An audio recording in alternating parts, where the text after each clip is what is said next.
Dear students, there is a subject law for engineers. The code is law 132 in MET law school, and this law for engineers is being taught to the BTech students also.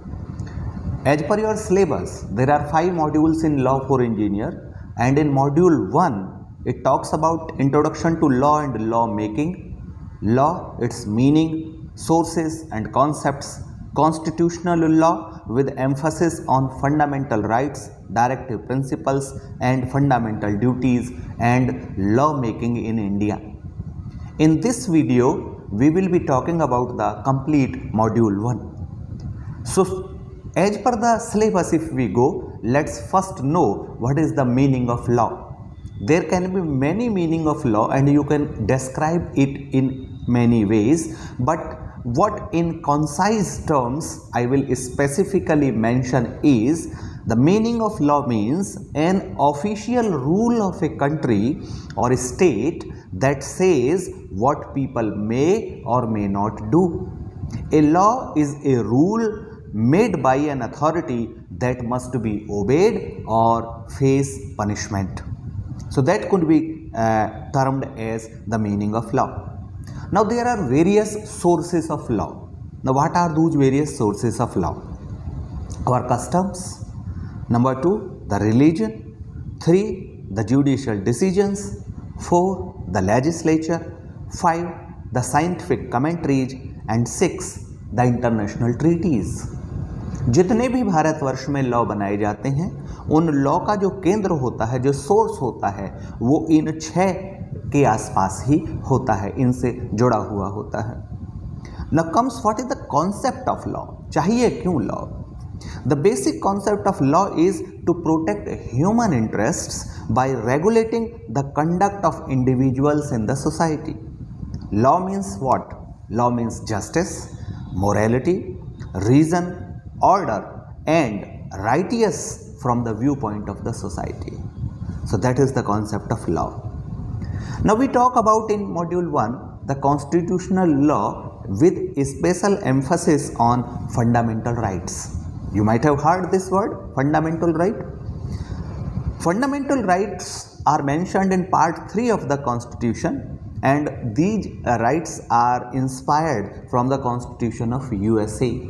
From article 14 to 32 in part 3 of the constitution, you can read them elaborately. But here in the concise form, I will be explaining them before you. The first right, there are basically 6 fundamental rights and there are sub-rights in that. The first is right to equality. Article 14, there are many type of right to equality are given to the normal citizen of the nation. Article 14 says equal protection of law and equality before law. Everybody is equal before the law. B. Article 15 says prohibition of discrimination on grounds of religion, caste, sex, place of birth or race. There is no discrimination allowed. Article 16 says equality of opportunities in terms of public employment. एक गरीब का बच्चा भी IAS बन सकता है, उससे भी बड़ा अधिकारी बन सकता है. There is no bar, no discrimination on that. Article 17 says abolition of untouchability and prohibition of its practice. Earlier it was there in India before the freedom movement, before the independence. We heard a lot about it, but then provision was made in the constitution that it is now abolished. Article 18 says abolition of titles except military and academic. ये जो पहले title दिए जाते थे, राय बहादुर, राज बहादुर, नंबरदार, सूबेदार, all these titles are now abolished. All are equal. Only on the basis of merit and or your value, what the titles you acquire in military, they are still being taken care of. So this is right to equality, that is your first fundamental rights. The second fundamental right is right to freedom. In this right to freedom, you have been given many freedoms and I'll explain them. The first is Article 19. Under this, right of freedom of speech and expression. assembly, association, movement, residence and profession. You got these freedoms under this right. Earlier, at the time of when British were ruling us, these freedoms were not there. Article 20 says protection in a conviction for offences. In some kind of offences, you got protection from conviction. C. Article 21 says protection of life and personal liberty. This is one of the topmost freedom you have been given in the fundamental rights. Article 21A has been added and this says right to elementary education. अगर कोई माँ बाप अपने बच्चे को नहीं पढ़ाएंगे तो ये स्टेट की ड्यूटी है कि उसे एलिमेंट्री एजुकेशन अर्थात कक्षा 8 तक फ्री एजुकेशन, पहनने के कपड़े भी, जूते, बैग, सब कुछ, खाने का भी सारी व्यवस्था स्टेट करेगा. This has been added as a fundamental right. Article 22 right to freedom में कहता है protection against arrest and detention in certain cases. And ये पहला राइट हुआ आपका राइट टू इक्वलिटी, दूसरा हुआ right to freedom.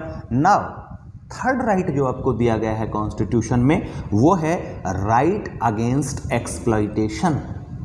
In this article 23 says prohibition of forced labour. पहले बंधुआ मजदूर के रूप में लोगों से काम कराया जाता था, अब नहीं कराया जा सकता. And article 24 says prohibition of child labour. बच्चे 14 साल से जो छोटे बच्चे हैं उनसे काम, श्रम नहीं कराया जा सकता है. This is your fundamental right. The fourth right is right to freedom of religion. India is a multi-religious country, so you can follow whatsoever religion you want. And in this article 25 says freedom of practice of religion. Whatsoever religion you want to practice, you can. Article 26 says freedom to manage religious affairs. आपके धार्मिक कृत्य किस तरह से perform किए जाएंगे उसकी स्वतंत्रता आपको है. Article 27 says freedom from payment of taxes for promotion of any religion. किसी भी रिलीजन के लिए आपको कोई, जैसे मुगल काल में देना पड़ता था जजिया कर, ऐसा कुछ अब नहीं देना है. Article 28 says freedom from attending religious instructions in certain educational institutions. And now comes the fifth freedom, fifth right which has been given to you, and these are cultural and educational rights. Sorry. Article 29 says protection of language, script and culture of minorities. India is a multicultural country और ये हमारा दायित्व बनता है कि हम छोटी छोटी जो संस्कृतियां हैं उनको सुरक्षित रखें. तो इस राइट के द्वारा वो आपका किया गया है. And Article 30 says right of minorities to establish and administer educational institutions. वो अपने institutions बना सकते हैं और अपनी जो संस्कृति है उसका प्रचार उसके माध्यम से कर सकते हैं. And then finally comes one of the finest fundamental right which helps you, जो बाकी के fundamental right हैं उनको भी यदि कभी उसका अतिक्रमण किया जाता है तो उसके लिए आपके पास क्या right है, and that is right to constitutional remedies. Under Article 32 you can move Supreme Court for the enforcement of these fundamental rights जो मैंने अभी आपके सामने explain किए, and it includes the writs of habeas corpus, mandamus, prohibition, certiorari and quo warranto. These are the rates. On the basis of that all of your these fundamental rights are being taken care of. We are putting emphasis on constitutional law with special emphasis on fundamental rights and fundamental duties followed by directive principles. So now we have talked about fundamental rights. Now we will be talking about fundamental duties. As an Indian citizen हमारी कुछ duties भी हैं. अगर हम उनको ढंग से करें तो निश्चित रूप से ये देश फिर से विकसित और सर्वश्रेष्ठ राष्ट्र बन जाएगा. क्या है आपकी फंडामेंटल ड्यूटीज़? कुछ 10 के आसपास वो हैं जिनको जो कॉन्स्टिट्यूशन में मेंशन्ड है, और ये हैं first to abide by the constitution and respect the ideals and institution. हमें संविधान का पालन करना है. 2 to respect the national flag and national anthem. राष्ट्रीय ध्वज और राष्ट्रगान का हमें सम्मान करना है. 3 to realize and follow the essential ideals of secularism. पंथ निरपेक्षता, धर्मनिरपेक्षता बिल्कुल अलग शब्द है। पंथ निरपेक्षता, भारत में कोई किसी भी मार्ग पर चलकर अपने जीवन को बेहतर बना सकता है, तो हमें सेक्युलरिज्म का पालन करना है। 4. To preserve the cultural heritage. India got the richest heritage, cultural heritage in the world, और हमें उसे प्रिजर्व करना है। 5th, to protect the sovereignty, unity and integrity of the nation. हमें राष्ट्र की एकता और अखंडता की रक्षा करनी है, और यदि कोई भी कहीं भी नारे लगाएगा या ऐसा काम करेगा कि भारत तेरे टुकड़े होंगे, तो उसे हमें कटघरे तक पहुंचाना है और सजा दिलवानी है। 6. To safeguard the public property. ये नहीं कि अग्निवीर योजना अच्छी है, बुरी है, अभी उसका रिजल्ट भी नहीं आया और लोगों ने रेल बस जलाना शुरू कर दिया, गलत किया उन्होंने। ये हमारी फंडामेंटल ड्यूटी है कि हम पब्लिक प्रॉपर्टी की रक्षा करें। 7. To defend the country even at the cost of your life. आप पुलिस में ना हो, आप फौज में ना हो, फिर भी यदि राष्ट्र को कभी जरूरत पड़े तो अपनी जान देकर भी हमें अपने राष्ट्र की अस्मिता की रक्षा करनी है, ये हमारी ड्यूटी है। 8. टू प्रोटेक्ट नेचुरल रिसोर्सेज, जल, जंगल, इन सब को हमें बचा के रखना है ताकि जीवन बचा रहे। 9th, to avoid dowry, gambling and other social evils. समाज में जो ये बुराइयां हैं, इनको हमें हटाना है और इनसे हमें बचना है। And 10, to strive towards excellence in the respective sphere of activities of the individual. जो कोई भी व्यक्ति है, वो जिस भी क्षेत्र में है, उसमें उसे सर्वोच्च उत्कृष्टता प्राप्त करनी है। एक उदाहरण हम देख सकते हैं, 2014 के कॉमनवेल्थ गेम में पीवी सिंधु ने कांस्य पदक जीता, 2018 के कॉमनवेल्थ गेम में रजत पदक जीता, और 2022 के कॉमनवेल्थ गेम में उन्होंने स्वर्ण पदक जीता। ये इस 10वीं जो हमारी फंडामेंटल ड्यूटी है, that to strive towards excellence in the respective sphere of activities of the individual, ये उसका एक ज्वलंत उदाहरण है। Friends and my dear students, we talked about fundamental rights and fundamental duties. Now we will talking about directive principles. Directive principles वो principles होते हैं जिनके आधार पर देश चलता है, जो मार्गदर्शन करते हैं कि देश का कानून किस तरह का होगा। And these directive principles are the guidelines for governing India and are provided in part 3 of the constitution, article 36 to 51, just fundamental right के तुरंत बाद। आर्टिकल 14 से 32 तक फंडामेंटल राइट थे, आर्टिकल 36 से 51 तक डायरेक्टिव प्रिंसिपल्स के बारे में बात की गई है। फंडामेंटल राइट आपके किसी भी कोर्ट में उनको प्रोटेक्ट किया जा सकता है। Directive principles are not enforceable, but it is being expected that the country's law will be made according to them. And what are these? They are not enforceable by any court of law but considered important while making laws to establish a just society in the country. These principles are inspired by the Constitution of Ireland. These are first. The directive principle ensures that a state shall strive to promote the welfare of the people by eliminating all kind of inequality. Article 38. Number 2, adequate means of livelihood, equal pay for equal work, prevent child abuse and exploitation of workers. These are the direct principles, और इसी के basis पे हमारे कानून बहुत सारे बने भी हैं। And these things are mentioned in Article 39. Free legal aid, Article 39A. Then fourth is पंचायती राज, जो 1991 में कॉन्सेप्ट आया पंचायती राज का, फिर ग्राम लेवल पे पंचायत बनी, ब्लॉक लेवल पे पंचायत बनी, डिस्ट्रिक्ट लेवल पे पंचायत बनी, वो इसी आपके डायरेक्टिव प्रिंसिपल के कारण थी। And these were mentioned in article 40. Fifth is right to work and education, आपको मनरेगा वगैरह के बारे में आपने सुना होगा, article 41. Sixth is just and humane working condition, maternity relief for the ladies, and that is article 42. Seventh, promotion of cottage industries and worker participation in management, article 43. And eighth one as बहुत चर्चा का विषय रह रहा है। हमारे यहाँ कई सारे धर्म हैं। एक उदाहरण के हिसाब से हम देखें तो हिंदू धर्म में polygamy is an offence, where in Muslims it is being accepted. कुछ सारी चीज़ें हैं जो सबके लिए एक समान होनी चाहिए। हम सब हिंदू या मुसलमान होने से पहले हिंदुस्तानी हैं। तो जो एर्थ आपका डायरेक्टिव प्रिंसिपल है वो है uniform civil code, and this is mentioned in article 44। Ninth is upliftment of SC, ST and weaker sections, and that is mentioned in Article 46। और इसी कारण से because of this directive principles आपका जो आरक्षण वाला जो पॉइंट है वो इससे प्रभावित है। 10th is prohibit cow slaughter, article 48। गाय भारतीय किसान के जिंदगी का अंग हुआ करती थी और इसलिए काउ स्लॉटर, इसका किसी धर्म से कोई लेना देना नहीं है भारतीय संविधान के अनुसार, तो काउ स्लॉटर को प्रोहिबिट किया गया है। 11 protection of wild life and forest, article 48A में इसकी बात की गई है। और अगर हम जल जीवन, जैसे मैंने कहा जो कि हमारी फंडामेंटल ड्यूटीज़ में भी था, उनको अगर हम जल को, जंगल को सुरक्षित नहीं रखेंगे तो एक दिन हमारा भी जीवन इस पृथ्वी पर समाप्त हो जाएगा।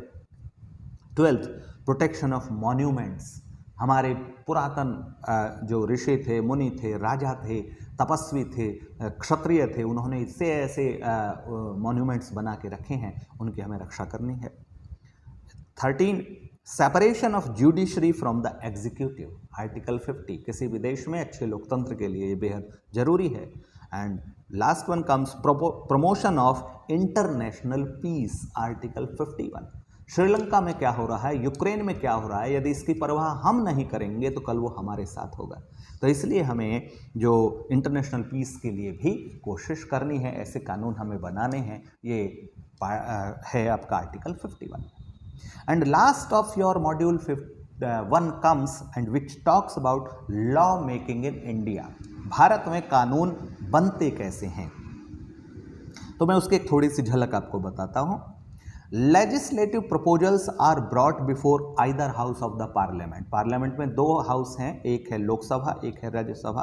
तो legislative proposals are brought before either house of the parliament of India in the form of a bill. A bill क्या है? A bill is a draft of legislative proposal which when passed by both houses of parliament and assented by the president become the law of the nation। कोई भी जो bill है वो किसी भी लोकसभा में या राज्यसभा में पेश किया जा सकता है। वहाँ पे पेश करने के बाद उस पर चर्चा होती है, चर्चा होने के बाद बहुमत से वो पास किया जाता है और वहाँ पास होने के बाद फिर प्रेसिडेंट की, राष्ट्रपति की उस पर मुहर लगती है और जब ऐसा हो जाता है तो वो कानून बन जाता है। Subject to the provision of the Constitution, Parliament make law for the whole or any part of the territory of India, and the legislature of a state may make laws for the whole or any part of the state। जैसी ज़रूरत है उसके आधार पर यदि देश के किसी एक विशेष भाग के लिए कानून बनाना है तो संसद बना सकती है। राज्य के किसी एक विशेष भाग के लिए कानून बनाना है तो राज्य की विधानसभा बना सकती है, पूरे राज्य के लिए भी बना सकती है और उसी तरह लोकसभा, राज्यसभा भी पूरे देश के लिए भी बना सकती हैं। Parliament has the power to make laws with respect to any matter for any part of territory of India not included in a state, notwithstanding that such matter is a matter enumerated in the state list। There are 3 lists to make laws। State list जिसपे सिर्फ राज्य कानून बना सकते हैं, then there is centre list जिसपे केंद्र ही कानून बना सकता है, उसमें बहुत सारे मुद्दे लिखे रखे हैं, और देयर इज कॉन्करेंट लिस्ट जिसपे स्टेट भी कानून बना सकता है और केंद्र भी कानून बना सकता है। लेकिन यदि केंद्र सरकार का कानून, स्टेट सरकार के कानून दोनों में किसी प्रकार की कोई अड़चन आती है तो केंद्र सरकार वाला जो बनाया हुआ कानून है वो माना जाएगा, वो अधिक प्रभावी होगा। तो जो कानून बनाने की प्रक्रिया है मैं उसको एक सहज भाव से 1 मिनट में फिर से कह देता हूँ कि पहले कोई बिल आता है किसी चीज़ के बारे में, जो भी कानून बनना है, उस बिल को किसी भी राज्यसभा में या लोकसभा में प्रस्तुत किया जाता है। वो पूरे देश के लिए भी हो सकता है और देश के किसी एक भाग के लिए भी हो सकता है। वहाँ उपस्थित जो MP हैं, चुने हुए देश के प्रतिनिधि, वो चर्चा करते हैं, बहुमत से वो पास होता है। पास होने के बाद राष्ट्रपति के पास जाता है, राष्ट्रपति उस पर मुहर लगाता है और वो कानून बन जाता है। यही प्रक्रिया राज्य में राज्यों के द्वारा की जाती है। और तीन तरह की लिस्ट बनी हुई हैं। स्टेट लिस्ट में कुछ मैटर्स दिए गए हैं कि उन पे स्टेट ही कानून बना सकता है, कुछ मैटर्स आपके सेंटर लिस्ट में दिए गए हैं उस पे सेंटर ही कानून बना सकता है, और एक लिस्ट कॉन्करेंट लिस्ट बनाई गई है जिस पे स्टेट और सेंटर दोनों मिलके या दोनों अपने अपने लेवल के कानून बना सकते हैं, परंतु यदि वो एक दूसरे के साथ सिमिलर टाइप नहीं है तो केंद्र का जो कानून है वो प्रभावी होगा। ये था आपका मॉड्यूल 1 का सिलेबस संक्षिप्त रूप से। आप जब हम कक्षा लेते हैं तो विस्तार से वहाँ पे चर्चा होती है, कई तरह के एग्जाम्पल्स दिए जाते हैं, लेकिन यदि आप क्लास मिस कर जाते हैं तो this lecture will be quite sufficient to understand module 1। Thank you very much. It's doctor Deepak Sharma for you for module 1 law for engineers.